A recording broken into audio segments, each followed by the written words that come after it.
우리가 함께 은혜 받을 하나님 말씀은 마태복음 7장 24절 말씀부터 27절 말씀까지입니다.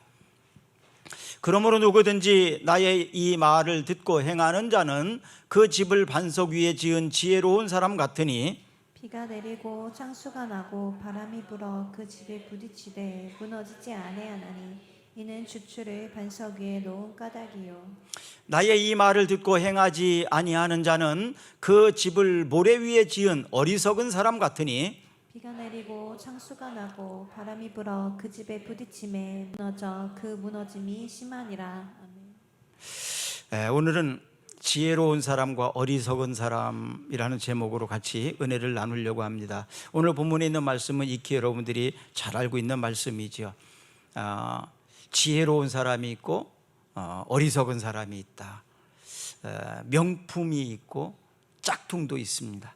진짜가 있고 가짜도 있습니다. 그런데 명품보다는 가짜가 더 많은 것 같습니다. 지혜로운 사람보다는 어리석은 사람이 더 많은 것 같습니다. 요즘에 잠언서를 읽으면서 지혜로운 것이 얼마나 소중한 것인지, 또 지혜를 얻기를 원하지만 우리의 삶을 통해서 지혜를 얻을 만한 삶을 살지 않고 있는 우리 자신을 바라보게 됩니다. 짝퉁도요, 꼭 진짜처럼 만들어 놔가지고 구분하기가 참 어렵습니다. 그러나 전문가가 보면 어느 때가 되면 짝퉁은 금방 다 들통이 납니다. 신앙생활도 그렇습니다. 신앙생활도 진짜가 있고 가짜가 있습니다. 비슷해 보이지만 어느 순간 진짜와 가짜는 분명하게 구분이 될 겁니다. 명품과 짝퉁이 가짜가 더 많은 것처럼 신앙생활도 보면 진짜 신앙생활하는 사람보다 가짜가 더 많은 것 같습니다. 그런데 내가 만약에 진짜인 줄 알고 신앙생활했는데 가짜였다면 얼마나 이게 억울하겠습니까? 오늘 본문을 통해서 지혜로운 사람의 소망을 가지고 또 여러분들이 기도하는 대로 지혜로운 사람으로 다 되어지기를 주의 이름으로 축복합니다. 오늘 본문 시작이 24절에 이렇게 시작합니다. 그러므로 누구든지 나의 이 말을 듣고 행하는 자는 그 집을 반석 위에 지은 지혜로운 사람 같으니, 그래서 이렇게 나옵니다. 근데 그러므로 접속사가 나온다는 얘기는 앞에 있는 내용과 연결되어 있다는 얘기죠. 앞에는 어떤 내용이 나옵니까? 21절에 보면 나더러 주여 주여 하는 자마다 다 천국에 들어갈 것이 아니요 다만 하늘에 계신 내 아버지의 뜻대로 행하는 자라야 들어가리라, 이렇게 나옵니다. 주여 주여 한다고 다 천국에 들어가는 게 아니더라. 교회에 다닌다고 해서 다 천국 가는 것이 아니더라. 그러면 어떤 사람이 천국에 들어갑니까? 하늘에 계신 아버지의 뜻대로 행하는 자가 천국에 들어간다. 하나님의 뜻대로 산다는 얘기는 무슨 뜻일까요? 내 뜻대로 안 한다는 얘기겠죠. 내 생각대로 하는 것이 아니라는 얘기죠. 내가 하고 싶은 대로 하는 것이 아니라 하나님이 원하시는 대로 하나님의 뜻에 따라서 내 뜻을 굴복하고 내 뜻을 접고 하나님의 시간표에 맞춰서 뜻에 맞춰서 내가 살아야만 천국에 갈 수 있다, 그런 얘기입니다.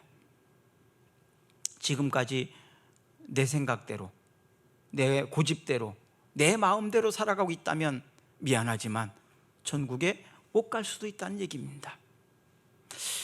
또 23절을 보시면 그때에 내가 그들에게 밝히 말하되 내가 너희를 도무지 알지 못하니 불법을 행하는 자들아 내게서 떠나가라 하시니. 자, 불법을 행했다고 말합니다. 법을 어겼다고 말하는 것입니다. 내가 언제 법을 어겼습니까? 하나님께서 말씀하시는 것은 하나님의 뜻대로 살지 않은 것이 바로 불법이라는 것입니다. 하나님이 정해놓으신 그 법을 지키지 않은 것은 당연한 거죠. 왜? 내 뜻대로 했으니까, 내 고집대로 살았으니까. 이런 사람들에 대해서는 떠나가라, 이렇게 단호하게 말씀을 하고 있습니다. 주님을 알고 계십니까? 하나님의 뜻을 알고 계십니까? 하나님이 기뻐하신다고 생각을 하고 예배를 드립니다. 또 어떤 종교의 형태를 갖기도 합니다. 그러나 진정으로 주님을 알지 못하고 하는 종교적 습관으로는, 종교적 행동으로는 주님이 인정하지 않을 수도 있다는 말씀이지요. 도무지 내가 모른다고 이렇게 말씀하셨다면 얼마나 큰 비극이겠습니까? 얼마나 슬프겠습니까? 그동안 해왔던 모든 것들이 헛수고잖아요. 헛고생이잖아요.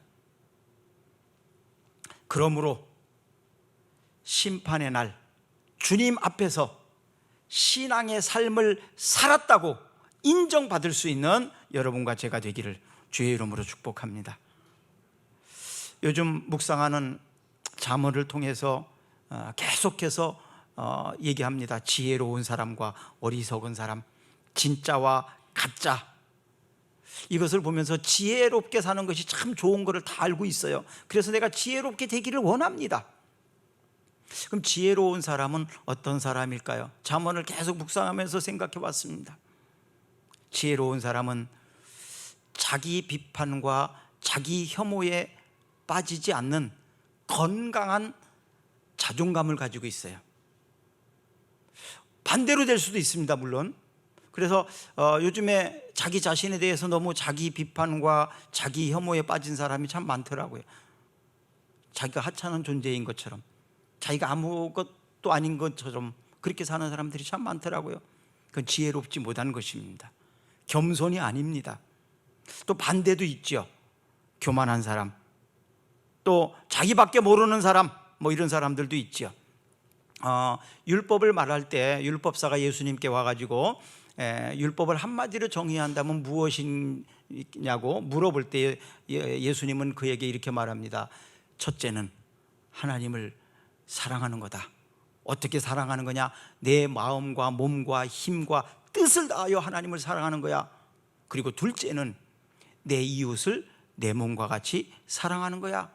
마태복음 12장 32절에 보면 읽어볼까요? 둘째는 이것이니 내 이웃을 내 자신과 같이 사랑하라 하신 것이라. 이보다 더 큰 계명이 없느니라. 자, 내 이웃을 내 몸과 같이 사랑하라. 이 말씀 속에 사람들이 잃어버리고 있는 것이 있어요. 관과하고 지나가는 것이 있습니다. 그것은요, 나를 사랑하는 것이 포함됩니다. 그걸 전제하는 거예요. 나를 사랑하듯이 내 이웃을 사랑하라고 하는 것입니다.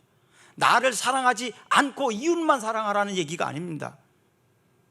누구든지 자기 자신을 사랑하는 마음이 있잖아요. 아끼는 마음이 있잖아요. 그런데 자기 자신을 아끼지 않고 자기 자신을 사랑하지 않는 사람들도 가끔 있더라고요. 근데 자기 자신을 사랑하는 것처럼 다른 사람을 사랑하라. 그래서 내 자신을 사랑해야 합니다. 이것이 건강한 자존감입니다. 자존감이 약한 사람들을 보면 자기 자신에 대해서 사랑하지 않는, 자기에게 애가 없는 사람들도 가끔 있어요. 어리석은 사람은요, 자존심이 강합니다. 그런데 건강한 사람들은 자존감이 분명합니다. 자존감과 자존심은 다르죠. 그럼 어리석은 사람은 어떤 사람이냐? 어리석은 사람은 자기를 너무너무 사랑하는 것 때문에 이기적이 됩니다. 그리고 자기 중심적으로 전락한 사람, 자기 중심적으로 전락한 사람을 어리석은 사람이라고 성경은 그렇게 정의를 하고 있습니다. 잠언 25장 28절 한번 읽어볼까요? 자기의 마음을 제어하지 아니하는 자는 성읍이 무너지고 성벽이 없는 것과 같으니라. 성읍이 무너지고 성벽이 없는 것처럼, 이게 얼마나 어리석은 일입니까? 그동안 모든 쌓았던 것들이 한꺼번에 빼앗길 수도 있고 잃어버릴 수도 있습니다. 그래서 성벽을 단단히 지키는 거죠. 뭐 전쟁이나 이런 것들로 보면 한 번에 다 날아가지 않습니까? 다 잃어버리고 목숨까지도 잃어버릴 수 있습니다. 자, 잠언 25장 28절에 나오면 자기의 마음을 제어하지 아니하는 자는 이렇게 시작하거든요. 내 마음을 통제하지 못하고 내 마음을 제어하지 못하는 사람은 바로 성벽이 무너진 것과 같다. 그러니까 내 마음의 성벽을 잘 쳐야 된다. 그래서 내 마음을 잃어버리지 않고 내 마음을 빼앗기지 않고 또 내 마음을 잘 절제할 줄 알아야 돼. 들어가고 나가는 것, 내 마음을 잘 통제할 줄 알아야 됩니다. 여러분, 여러분들의 마음을 잘 지키고 있습니까? 어떤 사람은 자기 마음을 잘 못 지키는 사람이 있어요. 남에게 빼앗기기도 하고요. 또 잃어버리기도 해요. 그 잃어버린 상태를 내가 미쳤지, 그런 말 하죠. 내가 미쳤지, 내가 정신 나갔나 봐. 이게 바로 마음을 지키지 못한 상태입니다. 그러니까 내 마음을, 정신을 안 차리면 잃어버립니다. 내가 누구인지 몰라요. 내가 어떤 일을 해야 되는지도 몰라요. 그래서 그냥 사는 거예요. 그냥 사는 사람처럼 불쌍한 사람이 어디 있을까요? 그냥 사는 거예요. 그냥 살아있으니까 사는 거예요. 목숨이 붙어 있으니까 사는 거예요. 이런 사람들에게 열정이 있을까요? 이런 사람들에게 뭔가를 막 해야 되겠다는 어떤 그런 마음이 생길까요? 꿈이 있을까요? 없겠죠. 그냥 사는 거야. 그냥 환경이 이러니까 그냥 하는 거야. 바로 자기 마음을 지키지 못하면, 마음을 잃어버리면 그냥 사는 겁니다. 우리가 왜 부지런히 살아야 됩니까? 하나님께서 내게 주신 사명이 있기 때문이죠. 그래서 우리는 열심히 부지런히 삽니다. 그런데 그 사명을 잃어버리면 그냥 사는 거예요. 그냥 사는 거예요. 자, 여기에서 마음으로 번역된 단어가 있는데요, 엔 마차르라는 단어를 쓰거든요. 엔 마차르. 이것은 그래서 마음을 호흡, 숨, 이렇게 하기도 하는데, 이것은 마음을 제어해야 된다는 얘기인데, 마음을 그럼 제어하려면 어떻게 해야 되냐? 호흡을 가다듬고 감정과 욕구를 절제하는 거. 이럴 때 마음이 잘 가다듬어지는 것입니다. 그러니까 호흡을 잘 가다듬고 감정과 욕구를 잘 절제하는 거예요. 그래서 기분대로 감정대로 하지 않는 것입니다. 입에서 나오는 대로 말하지 않는 거예요. 자, 빌립보서 4장 7절 읽어볼까요? 그리하면 모든 지각에 뛰어난 하나님의 평강이 그리스도 예수 안에서 너희 마음과 생각을 지키시리라. 왜 이 말씀을 하셨을까요? 우리의 마음과 생각을 주님이 지켜주신다. 사실 완벽하게 누구든지 자기의 마음을 다스릴 수 있는 사람이 없더라고요. 저도 좀 독한 사람 중에 하나인데요, 그런데 내 마음을 내가 온전히 지키지 못할 때가 참 많습니다. 감정대로, 기분대로 막 튀어나올 때가 참 많아요. 화나고 열받을 때 그걸 통제한다는 게 참 어렵더라고요. 절제한다는 게 얼마나 어려운지 몰라요.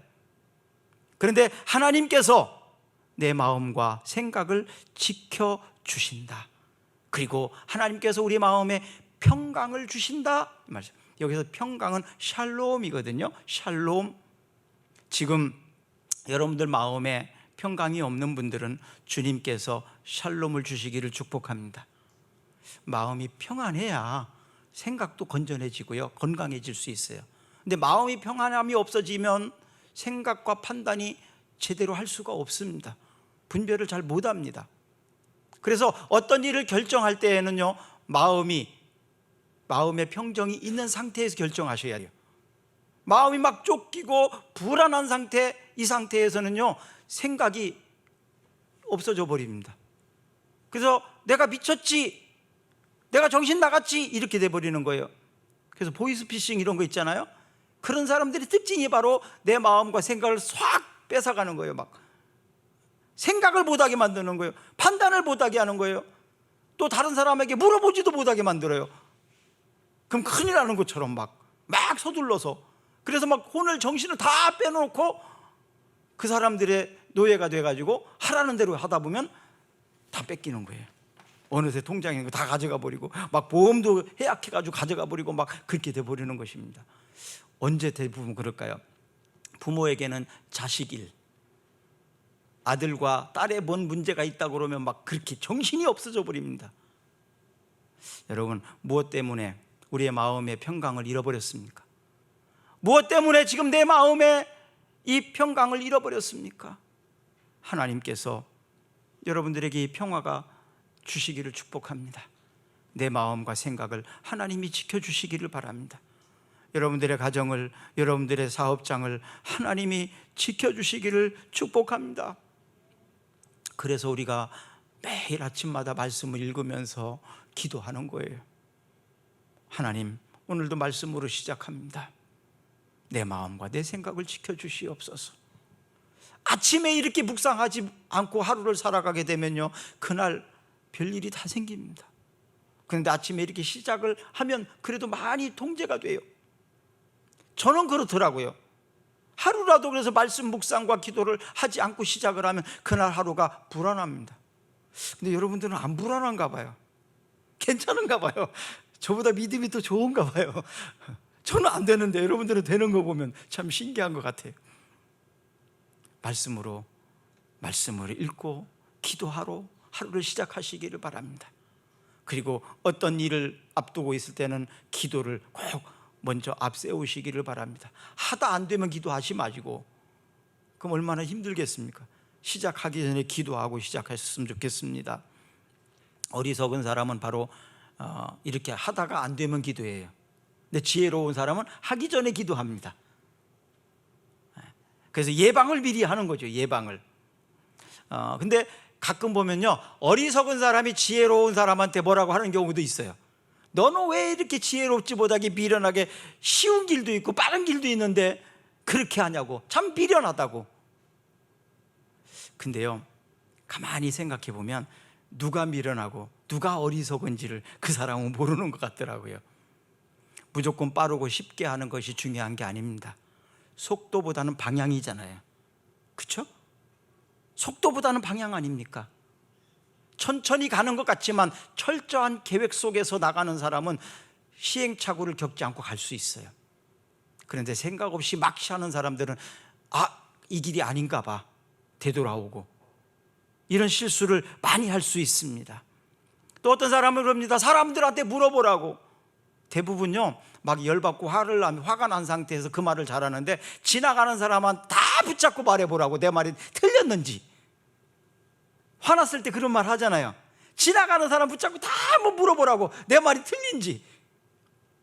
아니, 지나가는 사람한테 뭐를 물어봐요? 그 사람은 나하고 관계도 없어요.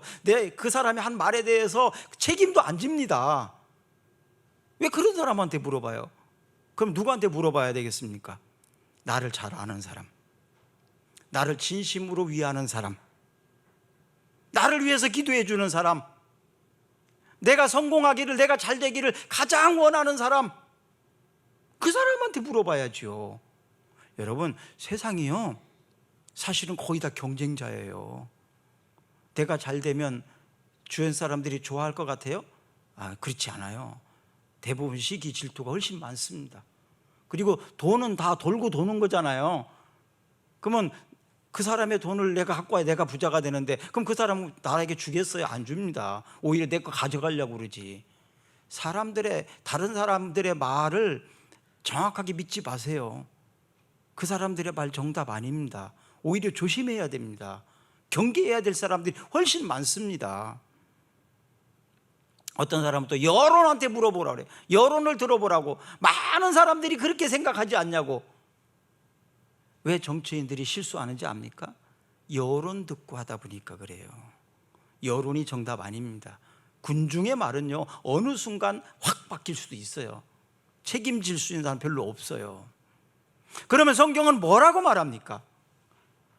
자, 성경을 한번 읽어봅니다. 마태복음 7장, 오늘 본문에 있는 건데요, 앞부분에 있어요. 13절과 14절에 있거든요. 좁은 문으로 들어가라. 멸망으로 인도하는 문은 크고 그 길이 넓어 그리로 들어가는 자가 많고, 생명으로 인도하는 문은 좁고 길이 협착하여 찾는 이가 적음이라.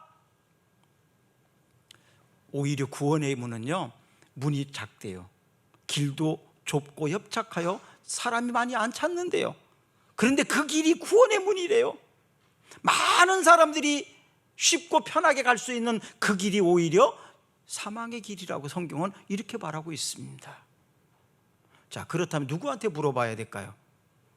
하나님께 물어봐야죠. 하나님께 기도해야죠. 그래서 이 일에 대해서 비유로 말씀하신 것이 바로 이제 집을 짓는 자의 말씀입니다. 두 사람이 집을 짓기 시작했습니다.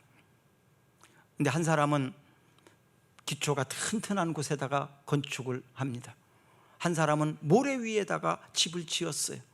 아마도 같은 비용을 가지고 건축을 했다면 기초를 튼튼하게 하고 집을 짓는 사람은 보이지는 않는 기초에다가 많은 걸 투자해야 될 거예요.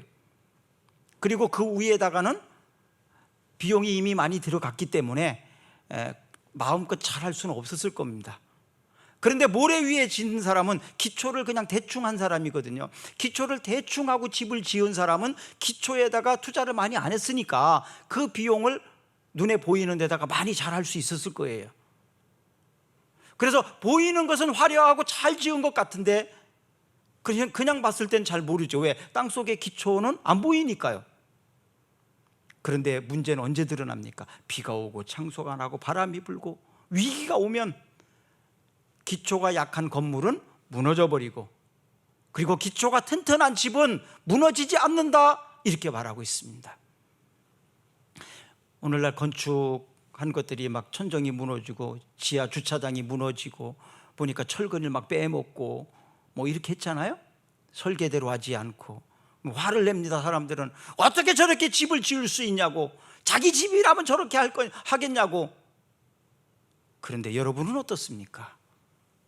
내 집인데, 내 인생인데 여러분들의 인생을 어떻게 건축해서 살고 있습니까? 기초를 튼튼한 곳에 세우고 있습니까? 내 인생인데, 내가 판단받고 내가 평가받고 내 인생을 기초 없이 그냥 보이는 데에만 생각을 하고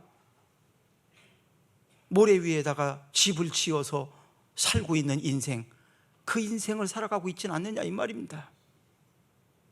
그렇다면 내 인생이 어떻게 되겠습니까? 기초 없이 지어진 건물이라면 다시 지을 수 있는 기회가 있을 수 없겠죠. 지나간 세월을 돌이킬 수 없습니다. 내 인생이 바로 이렇게 위기가 왔을 때 순간에 무너져 버린다면 그 수고와 그 노력이 얼마나 허무하겠습니까? 얼마나 비참하겠습니까? 그래서 반석 위에 집을 지어야지, 모래 위에다가 집을 짓는다면 그것이 바로 어리석은 자라고 말하고 있습니다. 다른 사람에게 어리석은 자라고 미련한 자라고 손가락질을 하면서 자기 인생은 모래 위에다가 집을 짓고 그냥 쉽게 편하게 살아가고 있는 모습이 내 모습은 아닌지, 아직은 다시 지을 수 있는 기회가 우리에게는 있다는 것이 감사한 일입니다. 지금부터라도 다시 기초를 든든하게 합시다. 기초를 가장 든든하게 해야 합니다. 안 그러면 헛수고가 돼버리잖아요. 모래 위에 지은 집은 무너집니다. 반석 위에 지은 집은 견고하게 서 있을 것입니다. 24절 다시 한번 읽어볼까요? 그러므로 누구든지 나의 이 말을 듣고 행하는 자는 그 집을 반석 위에 지은 지혜로운 사람 같으니. 자, 여기에서 누구든지 나의 말을 듣고 그 말씀대로 행하는 자가 반석 위에 지은 지혜로운 사람이라고 말하고 있습니다. 그럼 반석 위에 기초를 튼튼하게 하고 사는 사람이 어떤 사람이라고요? 그 사람이 지혜로운 사람인데 바로 하나님의 말씀을 듣고 그 말씀대로 행하며 살아가는 사람이 바로 반석 위에 기초를 튼튼하게 하고 사는 사람이다. 반대로 말하면 어리석은 사람은 하나님의 말씀을 들었지만 또 하나님의 말씀을 들으려고도 하지 않고 내 생각대로 내 계획대로 그냥 사는 사람, 이런 사람이 모래 위에다가 인생을 건축하는 것이라고 말씀을 하고 있는 것입니다. 자, 그러면 믿음은요, 행함으로 증명됩니다. 이 말씀을 기억하세요. 믿음은 행함으로 증명이 되는 것입니다. 말씀을 듣고 그 말씀대로 사는 것으로 그 믿음이 증명되는 거예요. 믿음이 있는 사람이 교회에 직분을 받고, 믿음이 있는 사람이 교사를 하고, 믿음이 있는 사람이 지도자가 되어야 합니다.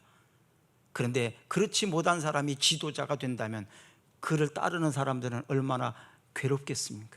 한참 따라갔는데 아이고 이 길이 아닌가 봐, 되돌아가야 돼. 이런 지도자를 만난다면 얼마나 괴롭겠습니까? 말씀이 머리에 들어왔을 때 그 말씀이 내 마음, 가슴으로 내려와야 돼요. 그렇죠? 참 거리가 멀지 않아요. 머리에서 여기까지 내려오는데 뭐 얼마나 거리가 되겠습니까? 그런데 너무너무 멀더라고요. 그렇죠? 너무 멀은 것 같아요. 말씀이 마음속에 새겨지는 것이 참 멀은 것 같아요. 그리고 마음속에 있는 이 말씀이 내 입과 내 손과 내 발을 통해서 행동으로 전달되는 데는 더 먼 것 같아요. 10길 물속은 알아도 한 길 사람 속은 모른다고 하는 게 좀 실감이 나는 것 같아요. 머리에서 가슴으로, 가슴에서 입과 손과 발로 전달되는 것이 얼마나 어려운지. 우리가 음식을 먹으면 보통 한 30분 정도 지나면 이제 장기로 내려가서 소화가 되기 시작한다고 제가 알고 있거든요. 맞나요? 네. 30분 정도면 이제 장기로 내려가서 소화가 되기 시작을 해요. 몇 분? 30분. 그러면 그 장기가 이제 내가 먹은 섭취한 음식을 잘 분해하면서 양분을, 에너지를 막 뽑아내가지고 온 몸에다가 보냅니다. 그래서 음식을 먹고 한 30분 이상 있으면 막 이제 몸이 처져 있던 몸이 생기가 돋습니다. 왜? 에너지가 들어오기 시작하니까. 그런데 하나님의 말씀은 먹고 나서 30분이 지나고 1시간이 지나고 한 달이 지나고 1년이 지나도 안 들어와. 소화가 안 돼요. 에너지를 받아들이지 못해요. 어떤 사람은 평생을 살아도 하나님 말씀이 그 인생에 양분이 되질 못해요. 에너지가 되지 못해요. 이것이 바로 행함이 없는 믿음 아니겠습니까? 행함이 없는 믿음. 살아있는 식물은 때가 되면 자랍니다. 믿음이 없는 사람은 10년이 지나도 믿음이 자라지 않지요. 행함이 없기 때문에 그렇습니다. 이 행함이 없는 사람이 어리석은 사람이고, 행함이 없는 믿음이 바로 반석 위에 든든한 데 세우지 아니하고 모래 위에 지은 집과 같다는 것입니다. 그러면 그 인생은 어떻게 된다고요? 무너지는 것입니다. 내 인생이 무너진다고 생각을 해보십시오. 얼마나 비참하고 슬픕니까? 그래서 야고보서는 이렇게 말하고 있습니다. 2장 26절인데요. 영혼 없는 몸이 죽은 것 같이 행함이 없는 믿음은 죽은 것이니라. 죽었기 때문에 당연히 믿음이 안 자라죠. 믿음이 없으니까. 믿음이 있다면 자라게 되어 있습니다. 집을 짓는 기초가 행함이라고 분명하게 말씀을 하고 있는데, 누가복음 한번 6장 48절 읽어볼까요? 집을 짓되 깊이 파고 주초를 반석 위에 놓은 사람과 같으니 그 물이 나서 탕류가 그 집에 부딪히되 잘 지었기 때문에 능히 요동하지 못하게 하였거니와. 요동하지 못하게 되더라. 든든한, 그러니까 믿음이 뿌리를 단단히 갖고 있는 사람은 어떤 상황이 와도 흔들리지 않습니다. 믿음이 흔들리지 않습니다. 우리 교회가 이런 믿음의 사람들이 되기를 축복합니다. 사람은 누구나 쉽고 빠르게, 그리고 경제적으로, 효과적으로, 효율적으로 이런 생각을 많이 합니다. 저도 경영에 대한 관심이 많이 있어서 좀 많이 공부를 좀 나름대로 했거든요. 뭐 조직 행동론 막 이런 것도 제 서예감이 있습니다. 그 전문 서적들인데, 그런 책들을 보면서 했기 때문에 좀 이런 데 관심이 많습니다. 쉽고 빠르게 효율적으로 경제적으로 이런 것들을 많이 합니다. 그러나 과정을 무시하면 철근 안 넣고 콘크리트를 친 것과 똑같습니다. 설계대로 하지 않는 것은 바로 그렇습니다. 그래서 어리석은 믿음의 사람들은요, 능력이 없습니다. 하나님을 믿는 사람들에게는 말만이 아니라 말하는 것이 되어지는 능력을 가진 사람 아닙니까? 왜? 하나님께서는 그 약속의 말씀을 하나님이 하셨기 때문에 그 약속대로 하는 거거든요. 그래서 믿음의 사람에게는요, 능력이 있습니다. 말대로 되는 능력이 있습니다. 기도의 능력이 있습니다. 여러분들에게는 바로 하나님이 그 믿음을 주셨기 때문에 그 약속의 말씀을 붙잡고 살면 바로 여러분들은 그 능력 있는 사람이 되는 것입니다. 그 말씀의 능력이 있기 때문에 그렇습니다. 그래서 생활과 신앙을 분리하면 안 돼요. 생활과 신앙을 분리하게 되면 그때부터는 이제 없는 거예요. 다 잃어버리는 것입니다. 생활과 믿음이 분리되어서는 안 됩니다. 신앙생활, 그게 바로 믿음 생활이잖아요. 신앙생활하는 것이 믿음 생활이거든요. 그래서 믿음으로 생각하고 믿음으로 판단하고 믿음으로 결정하고 언제든지 그래야지 누구 말 들어보고 아니면 내가 생각대로 내 경험대로 그건 다르더라 이 말입니다. 마태복음 16장 18절에 보면 또 내가 내게 이르노니 너는 베드로라 내가 이 반석 위에 내 교회를 세우리니 음부의 권세가 이기지 못한. 바로 주님의 말씀 신앙의 고백이 우리의 기초가 되어야 됩니다. 기초가 된다는 것은 주권을 드린다는 얘기예요. 하나님의 말씀대로 한다는 얘기입니다. 이제는 내가 주인이었는데 하나님이 나의 주인이 되게 하십시오. 전에는 내가 사장이었는데 이제는 하나님이 사장입니다. 하나님 책임져 주세요. 하나님 다스려 주세요. 하나님의 뜻을 찾겠습니다. 그때부터 하나님이 여러분들의 사업장을, 여러분들의 가정을, 여러분들의 인생을 책임져 주실 줄로 믿습니다. 그래서 골로새서 2장 6절에 7절에 보면 그러므로 너희가 그리스도 예수를 주로 받았으니 그 안에서 행하되 그 안에 뿌리를 박으며 세움을 받아 교훈을 받은 대로 믿음에 굳게 서서 감사함을 넘치게 하라. 이런 사람은 어떤 시험과 위기가 와도요 헛고생 안 합니다. 일한 대로 수고한 대로 결과가 반드시 있습니다. 심판의 날 여러분들의 인생이 무너지는 슬픈 자가 아니라 여러분들이 잘했다고 칭찬받는 우리가 되었으면 좋겠습니다. 고린도후서 5장 10절 마지막으로 있습니다. 이는 우리가 다 반드시 그리스도의 심판대 앞에 나타나게 되어 각각 선악간에 그 몸으로 행한 것을 따라 받으려 함이라. 아멘. 우리 다 같이 기도합니다. 거룩해지려는 갈망 없이 습관적으로 교회 나오는 것은 자기 만족을 위한 종교 생활일 뿐입니다. 신앙생활이 아닙니다. 신앙생활은 믿음 생활이고 사랑의 생활입니다. 삶에 끌려다니는 인생이 되지 않도록 그냥 살지 않고 하나님의 뜻대로 살아가려고 하는 사람이 지혜로운 사람입니다. 그런데 하나님의 뜻과는 상관없이 그냥 사는 인생은 어리석은 인생입니다. 모래 위에 인생을 건축하는 것입니다. 이런 사람들은 심판의 때에 아무것도 남지 않게 될 것입니다. 반석 위에 세운 집은 무너지지 않습니다. 여러분들의 인생이 무너지지 않는, 여러분들의 인생을 다 인정받을 수 있는 인생이 되었으면 좋겠습니다. 우리의 사업장이 되었으면 좋겠습니다. 착하고 충성된 종으로 인정받는 우리 꿈사랑교회가 되기를 주의 이름으로 축복합니다.